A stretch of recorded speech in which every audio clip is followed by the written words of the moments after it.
Berikutnya kita akan panggilkan, tadi kita bilang salah satu hamba Allah yang istimewa ya. Dimana kita ingat banget waktu pertama kenal beliau ya.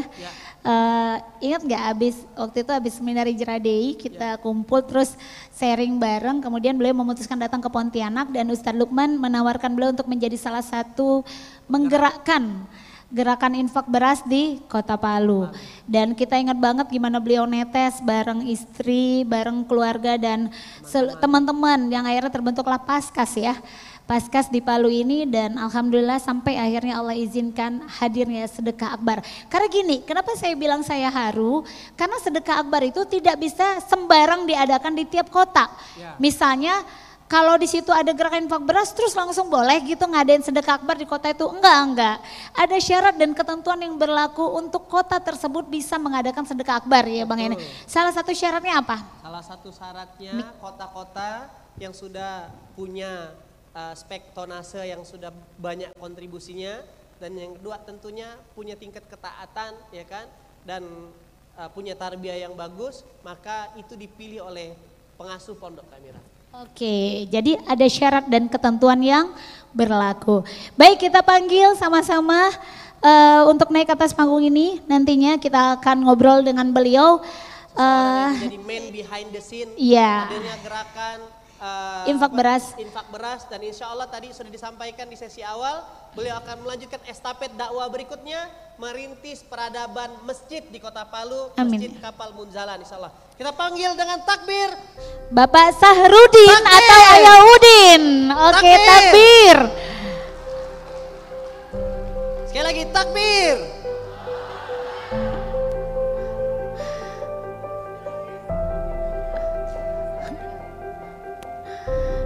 Kita tunggu ya, Ayah Udinnya mungkin masih mundur ke belakang, nanti baru maju. Iya, sepertinya harusnya bersama-sama Bunda dong.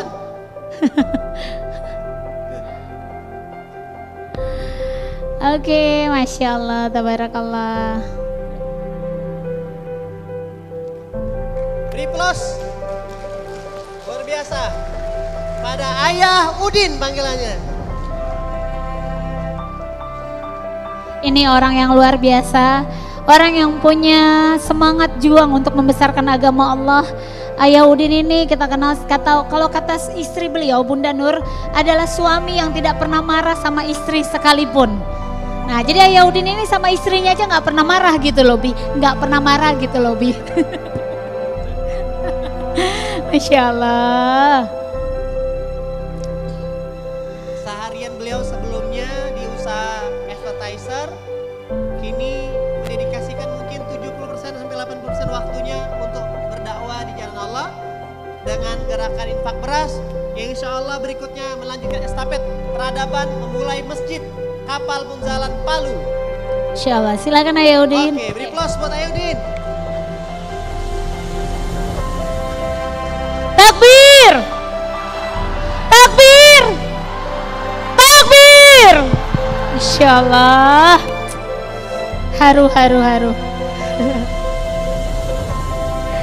Ayah, kita izin cerita-cerita ya Ayah, sini ya. Iya. Baik. Assalamualaikum Ayah Udin. Assalamualaikum warahmatullahi wabarakatuh. Waalaikumsalam warahmatullahi wabarakatuh. Baik, mungkin Ayah Udin ada yang mau disapa dulu sebelum nanti kita sharing? Iya, silakan Ayah. Oke. Auzubillahi minasyaitonirrajim. Bismillahirrahmanirrahim. Assalamualaikum warahmatullahi wabarakatuh. Waalaikumsalam warahmatullahi wabarakatuh. Alhamdulillahirabbil alamin. Allahumma shalli ala sayyidina Muhammad wa ala sayyidina Muhammad. Syukur alhamdulillah.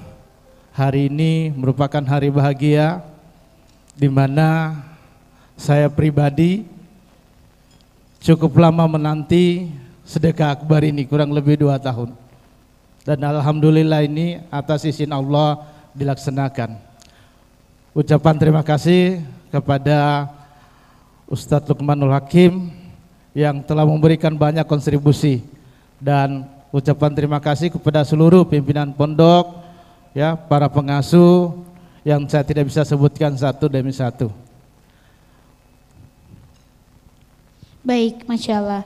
Baik, pertanyaan pertama mungkin boleh Abi dulu. Saya panggil ayah karena memang sehari-hari lebih karena usia apa namanya? Lebih muda. Kalau kata Kiai Lukman ada namanya bocah tua nakal, kalau ini bocah tua syariah. Iya, bocah tua soleh. Bocah tua syariah dan menolak tua. Ayah, apa sih ya sejarah akhirnya ayah ini kok mau serius menggarap pekerjaan ini? Padahal ayah waktu itu waktu itu nggak salah saya waktu pertama kali kita buat event Hijrah Day, ayah ini lagi punya kerjaan di Gorontalo atau Manado kalau nggak salah. Iya, iya. Nah terus bela-belain pulang, padahal kan di sana proyeknya gede, duitnya banyak. Iya. Lalu kenapa mau jalankan ini semua? Apa ya? Mungkin bisa jadi cerita atau menginspirasi buat kawan-kawan yang tadinya bukan hanya jadi objek dakwah, tapi jadi pelaku dakwah gitu loh ya. Iya, terima kasih. Di dalamnya sebenarnya tidak ada yang kebetulan ya. Sebenarnya di kegiatan Hijrah Day kemarin ini awalnya bukan saya sebagai ketua panitia, tapi karena lain hal, akhirnya di perjalanan saya berangkat ke Gorontalo saya ditelepon oleh Ica bahwa akan ada kegiatan, di telepon bunda pada saat itu, ayah bisa ndak bantu teman-teman kepingin buat seperti ini. Pada saat itu entah kenapa saya katakan iya, tapi saya nggak bisa sehari ini, saya nanti balik besok. Terus saya ditelepon, saya tanya berapa hari lagi sih? Sebulan atau 2 bulan lagi? Tidak, 11 hari. Saya bilang biasanya kalau di entertain 11 hari itu adalah hari yang paling sangat kritis.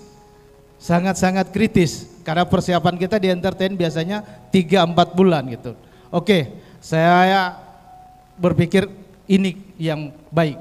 Maka saya balik besoknya mempersiapkan hari demi hari persiapan sebenarnya di atas dek terus karena setiap hari menghitung masih kurang. Bahkan sebelum Ustadz lalu datang itu sebenarnya kami panitia masih kekurangan kurang lebih 40 juta. 40 juta. Tapi dengan semangat teman-teman ada kurang lebih 7 orang mereka, saya sendiri berarti 8. Nah pada saat itu mereka semuanya adalah 7 orang ini adalah sebenarnya Sri Kandi. Ya, 7 orang ahwat sementara saya sendiri saja. Kita jalan, alhamdulillah. Kita laksanakan di hari Sabtu, hari Ahad, perhitungan malam pada saat ada beberapa banyak akan kita bayar, kita tidak tahu yang tadinya minus menjadi plus. Insya Allah. Itu pertama kali ada acara di Palu ya Ayah ya? Iya. Insya Allah. Ya. Nah kalau dikatakan dari mana gerakan infak beras, sebenarnya selama pertemuan saya dengan Kiai Ustadz Lukman itu tidak pernah membahas beras. Nanti pada saat di bandara beliau menunggu pesawat, kami duduk-duduk di warung kopi, kemudian dia tawarin saya. Dan ada sebenarnya catatan sejarah yang kurang lebih 3 tahun itu masih tulisannya Kiai. Insya Allah masih disimpan. Allahu Akbar. Dari kertas inilah sejarah infak beras yang ada di Palu dengan hanya selembar kertas. Insya Allah. Takbir. Tulisannya Kiai Jembatan Amal Soleh, Paskas Palu, Gerakan Infak Beras Palu, Gerakan Pengantaran Lihat Orang Tua, Survei Jumlah Santri, kemudian di saat itu 25.000 per bulan, infak 1.000 per hari. Dan sebenarnya pada saat ini saya dijelaskan itu agak sedikit, ya malum lah namanya kita sering dijelaskan bisnis agak nyambung kan gitu. Tapi di luar kesadaran saya katakan, ya oke, saya ambil. Samina wa ta'na. Saya ambil, saya pun juga pada saat ambil saya tidak tahu apa sebenarnya saya ingin buat. Saya jalan, kemudian saya balik. Setelah kita balik rapat, ternyata masih ada saldo. Ada saldo kegiatan Hijrah Day. Sepakat teman-teman kita memulai dengan gerakan infak beras. Insyaallah, tabarakallah. Jadi itulah sejarah hadirnya gerakan infak beras di Palu ya, Udin ya. Jadi yang memotivasi Om Udin untuk mengurus infak beras apa ya? Apa kira-kira ayah waktu itu? Nah, awalnya kita jalan sebenarnya hanya 365 kilo. Jadi awal itu kita jalan ternyata ketemu santri ini beda nikmatnya. Beda nikmatnya. Dulu pernah sebenarnya ngantar beras ini atau infak beras ini sebenarnya sudah pernah kita lakukan. Biasanya kita bawa mobil, parkir, panggil santri, datang angkat beras, kita pergi. Nah ternyata di Paskas atau di gerakan infak beras ini ada hal yang berbeda yang saya rasakan. Santri itu disuruh duduk, kemudian kami yang harus bawa ke sana. Nah disitulah sebenarnya kesan, kok beda ya? Ternyata di balik kebahagiaan santri itu ya, kami pun bahagianya berbeda. Menangis, ada beberapa pondok yang saya antarkan, kok saya bisa nangis gitu. Padahal saya berpikir saya ini agak rada susah menangis. Ternyata senyum santri-santri yang ada itu membawa kebahagiaan yang luar biasa. Baik, jadi karena ada rasa yang berbeda pada saat bertemu dengan santri-santri ya Udin ya, yang akhirnya membuat seorang Ayah Udin bisa menangis. Baik Om Ayah Udin, bisa laporkan ke jemaah mungkin sahabat yang secara virtual juga yang ada di Kota Palu ini ingin tahu sudah berapa jumlah pondok, berapa jumlah santri dan mungkin sudah berapa ton yang sudah terdistribusi di Kota Palu untuk beras di sini. Ya, awal saya sampaikan bahwa sebenarnya kita mulai bergerak di 3 pondok dengan jumlah 365 kilo. Bulan kedua kita jalan kurang lebih 600 kilo. Pada saat bulan kedua itulah kita ada gempa. Kita break 1 bulan kemudian dia jalan. Nah, saya melihat kota-kota lain pada saat itu mereka sudah ada yang 5 ton, 7 ton, 8 ton, bingung gimana caranya. Kok bisa, kita bertanya kepada Makassar, Pindrang pada saat itu dan sebagainya. Gimana bisa dapat? Ternyata tidak. Nah, karena bingung bagaimana cara model, maka kami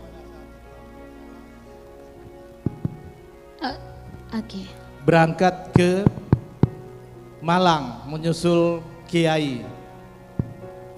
Kurang lebih hampir 10 orang untuk belajar.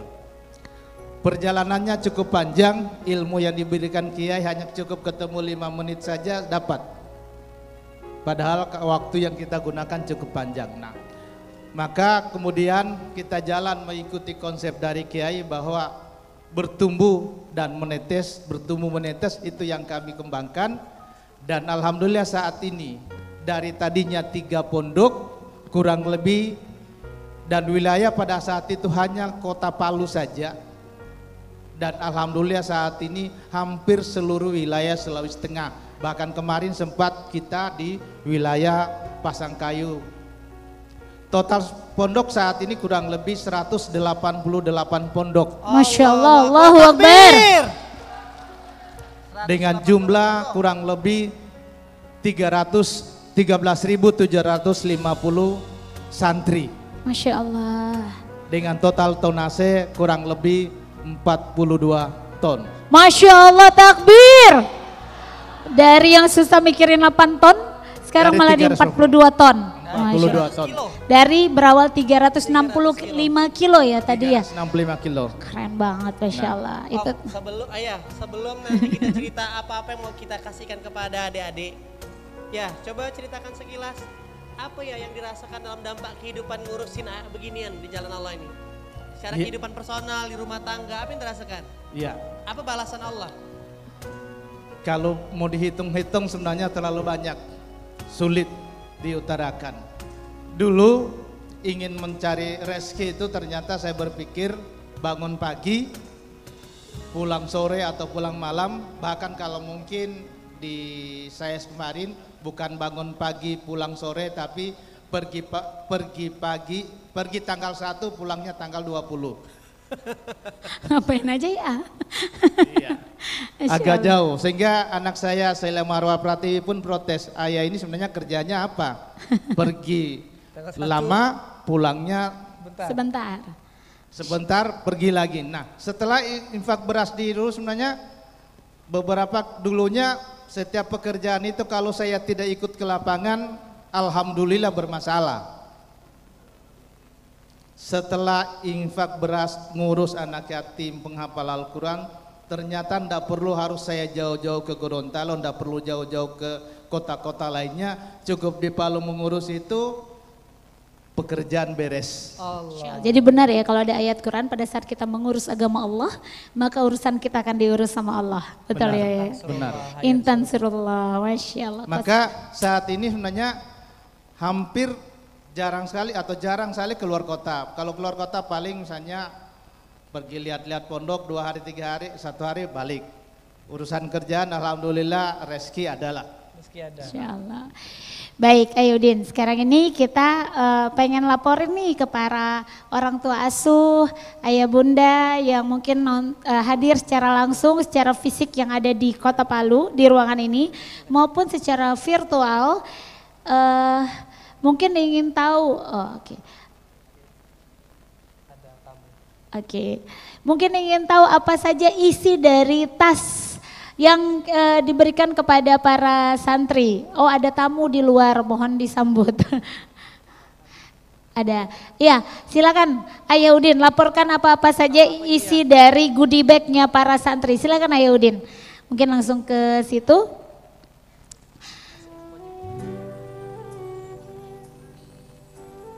Oke.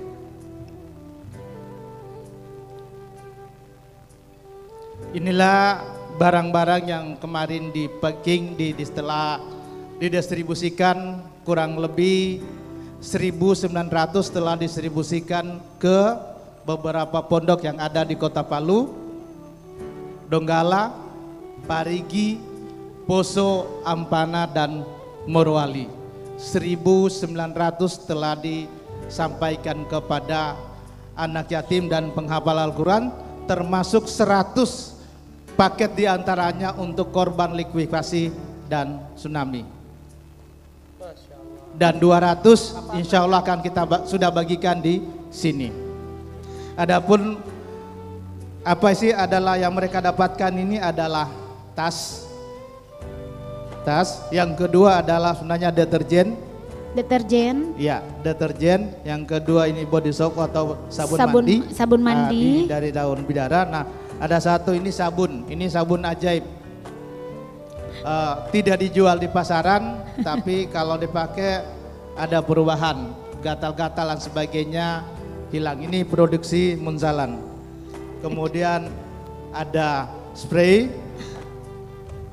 Ini juga sama. Bisa spray dan yang ada Al-Quran, ada madu, ada tumbler, ya, ada ATK terdiri dari buku, pulpen, pensil, penghapus dan penggorok. Ada sendal dan sendal ini tidak ada dijual. Diangkat, oke. Iya, ada anduk, ada sendal, ada handuk dan ada madu ya, ya Udin. Ada susu kambing. Iya. Ada spray ini buat spraynya ada dari deodoran ya? Iya, deodoran. Santri sama spray buat wajah dan kulit. Iya. Baik. Terus ini apa Ayah Udin? Ini snack. Oh, snack, cemilan. Iya, baik. Snack. Ada dan ada satu sebenarnya ada isinya satu adalah envelope. Amplop, itu yang penting. Baik, ya jadi Masya Allah, Alhamdulillah kita sudah melaporkan secara langsung. Baik. Dan tadi Ayah Udin sudah melaporkan sebelumnya apa yang dari mana asal muasalnya GIB Palu, kemudian juga motivasi Ayah Udin untuk melaksanakan untuk bergerak di gerakan infak beras ya, kemudian apa yang dirasakan dan sudah melaporkan kepada para jemaah apa-apa saja isi goodie bag kepada adik-adik santri, sudah tahu isinya. Nah, berikutnya kita akan melihat video SDE atau video dari the scene bagaimana keriuhan persiapan acara ini kan. Iya, someday orang-orang di balik layar yang nggak tidur dari tadi malam sampai tadi pagi dan berjuang. Iya. Oke. Baik, sebelumnya terima kasih ya Yudin, jazakumullah khairan katsiran. Sehat selalu, Terima kasih. semoga sakinah Sehat mawaddah selalu. warahmah selalu bersama Bunda Nur.